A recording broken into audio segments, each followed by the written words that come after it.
running in our group. She had a high-speed motor in a 40 Ford coupe. She had a racing cam and a supercharged. Look at Buddy, hot rod at large. She's a hot rod. She's a hot rod. During the break, we had a question on Facebook. Eric, you want to tell me what we got? Yeah, of course. So Melinda on Facebook said, "Hey, Big George, how you doing?" So she just put a new battery in her Tahoe, and now air blows hot. The air is blowing hot air. Could that have anything to do with putting in the new battery? Okay, it depends on how new the Tahoe is and what how computerized it is. There are computers that run all the systems, and sometimes when you change a battery, you brain dead them. So you may have to go with a big scanner, not the little bitty ones that like they read at AutoZone or whatever. You don't want that. You got to have a big scanner, expensive one, and they got to go in and just re-energize everything. Otherwise, they're not related. The problems aren't related. If it's a new enough car that it needs to be re-upped or restarted, yeah, the computer, you can do that with a scanner, and most shops have that scanner. They have that ability.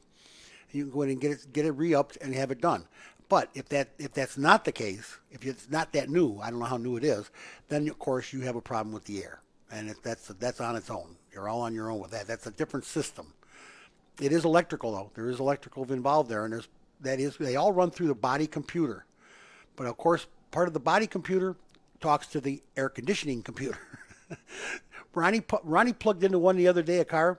It had 17 computers on it. 17 computers on the same car. Yeah. Oh, it's cool. Yeah, he was amazed himself. He looked at it and went, whoa. Yeah, that's a lot of computers. I've got data for 17 computers here. Holy moly. All right, told you we were going to talk about, Melinda, good luck, by the way. I hope, I got to tell you, this is all about the UAW investigation. I've told you before about Gary Jones, former UAW president. Well, he was appearing in U.S. District Court by video conference. He admitted stealing money from the membership that he was elected to lead. Nice going, Gary. I quote, "I recognize my actions violated the law as well as my sworn obligation to my fellow union members," Jones, 63 years old, said in a prepared statement. "I apologize to my UAW family for this betrayal of trust and pray they will forgive me."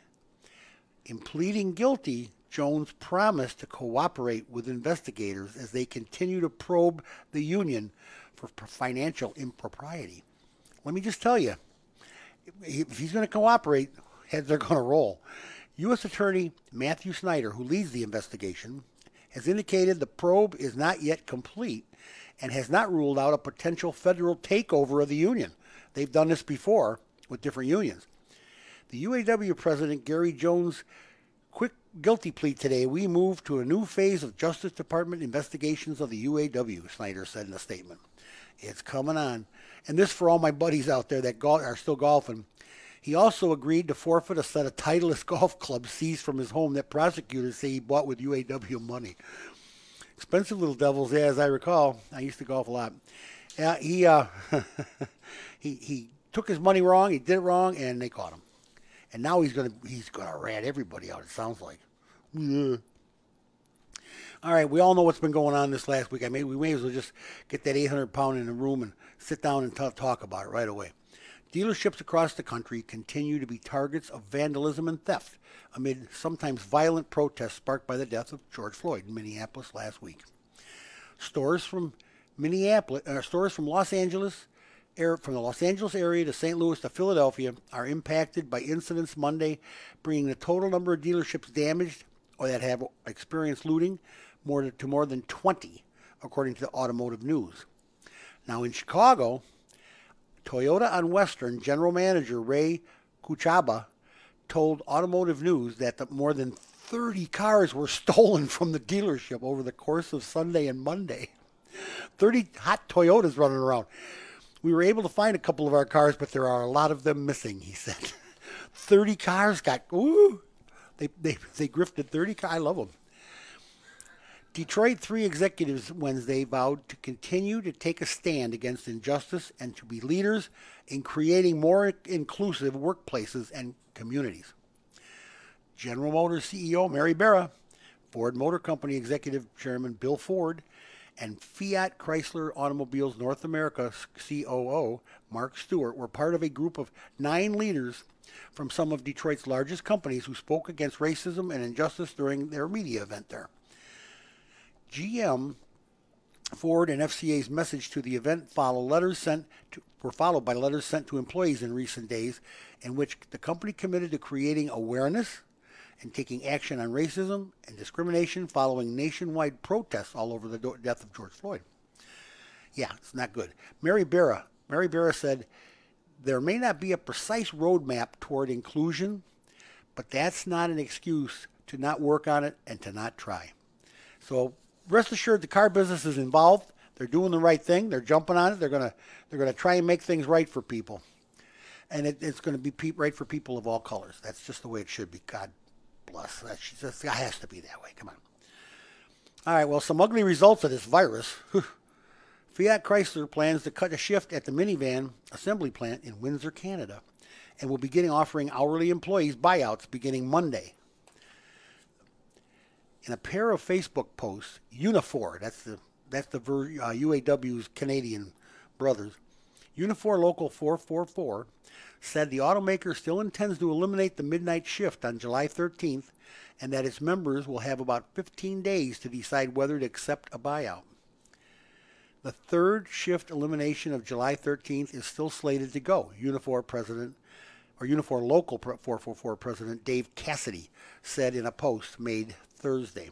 They're cutting back in Canada. Yatter hater. Who cares? It's Canada. This is good. Nissan. This is Tokyo. Nissan Motor Company battered from booking its first annual net loss in 11 years. Aims to reboot its flagging fortunes with a retuned midterm plan that cuts billions in costs, slashes production capacity, and trims the lineup to re-emerge as a smaller, more profitable company. We'll see. Under the plan, called Nissan Next, everybody's got to have a name for their plans and stuff. That just kills me. Japan's number 2 automaker wants to cut 300 billion yen. Oh boy. That's about $2.78 billion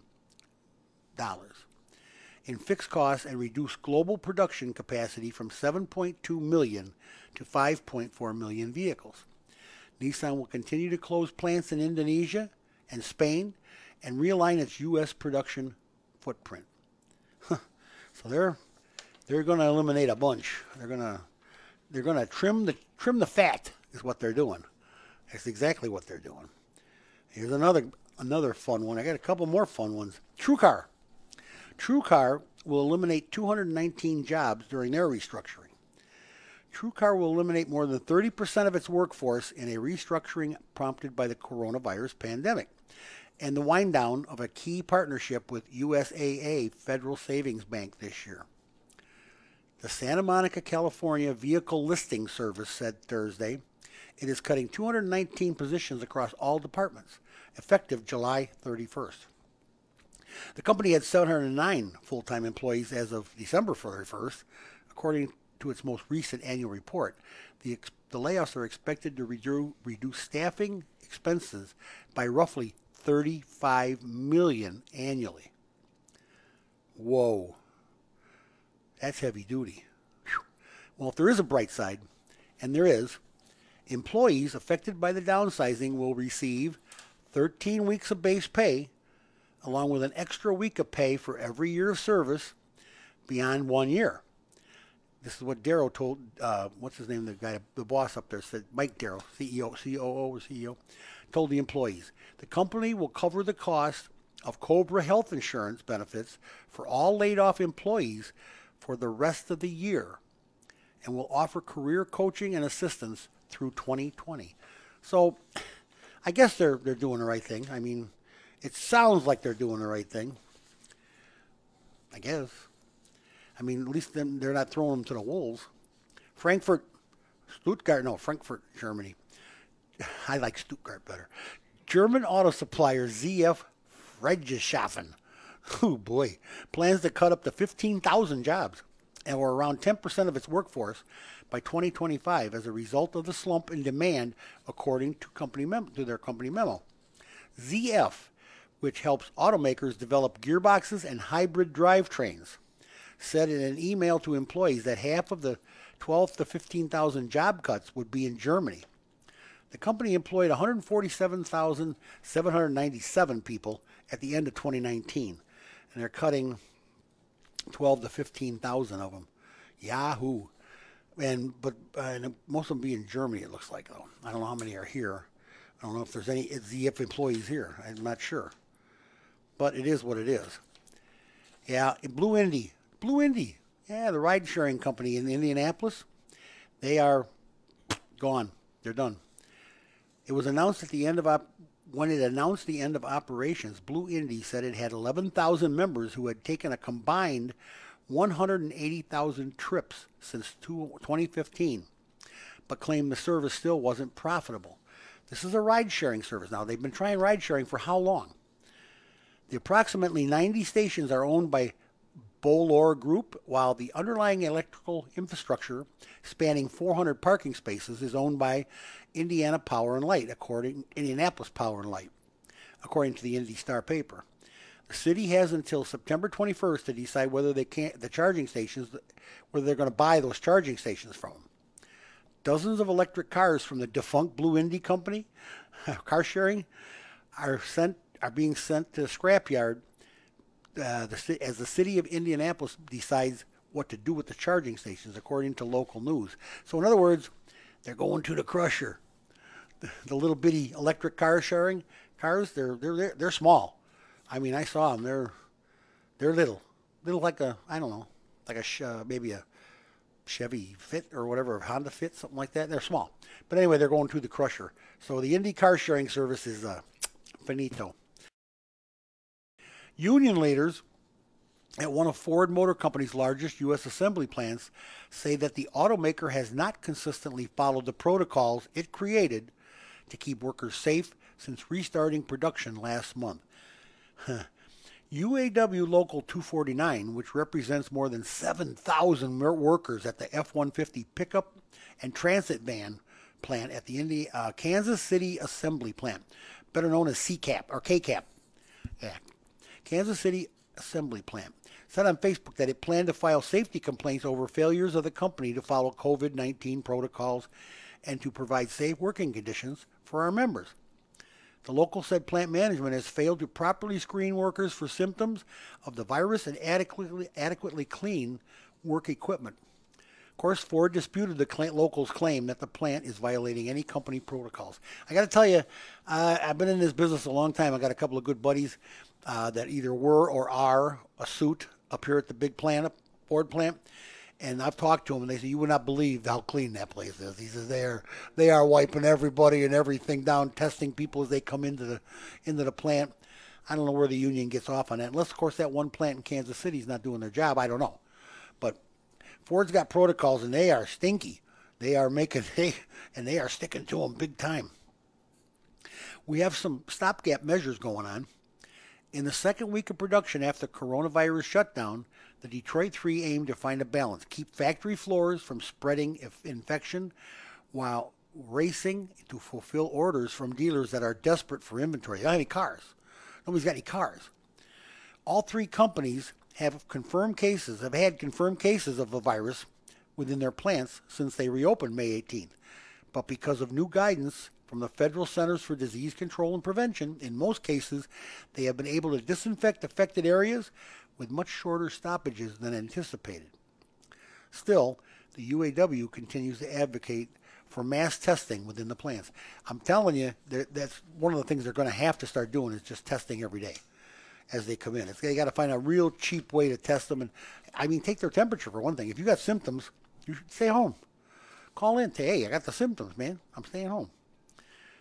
Another stop. American Honda, BMW, and Mercedes-Benz are canceling their traditional summer factory shutdown time on the U.S. and Canada plants in order to boost vehicle inventory as sales improve thanks to easing stay-at-home guidelines. In other words, people are getting out. They're getting ready to go shopping, and they're doing stuff, and they're buying cars. Detroit 3 automakers have until next week to notify the UAW of planned changes in their own production calendar. Full-size pickups in particular have seen falling inventories as sales have remained surprisingly brisk during the lockdown. I bought mine during the lockdown. Honda lost 7 weeks of production from March 23rd to May 11th as factories across North America shut down to reduce the coronavirus transmission. Now it is adding production days on June 27th, 29th, and 30th that had previously been designated as days off for plant workers, the company said in an email to Automotive News. Hey, you've had a lot of time off, guys. You don't need those 3 days. You've had a month off. Go to work. BMW said it canceled its planned break June 29th through July 2nd and will build for most of the week at that plant in Spartanburg, South Carolina. July 3rd remains a factory holiday, of course.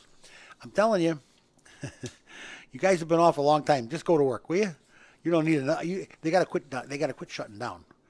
They're going to take. Here's another story about almost the same thing. Ford and GM using the summer break to make up for their lost production. General Motors and Ford Company are canceling some of their usual summer break for many assembly plants to make up production lost during the industry's 2-month shutdown for the pandemic. Oh, baby. No more. Yeah, they always had 2 weeks off. I know they were shut down. Most GM plants will stay open the weeks of June 29th and July 6th in a period that would normally be closed. Thanks to excellent teamwork, the restart of a vehicle production at GM's manufacturing facilities continues to go safely and smoothly, said Jim Kane. He's a spokesman for GM. He's not as high up as Mary Barra. A handful of Ford's assembly plants will have a 1-week summer shutdown rather than the typical 2-week stoppage, according to a Ford memo posted online by one UAW local. So they're going back to work and they're staying at work. They're not going to be shutting down. They got to start building some cars. Everybody I know is out of cars. They're out of cars, they're out of trucks, and they're mad. They want some money. They want to sell some vehicles. Things are tough.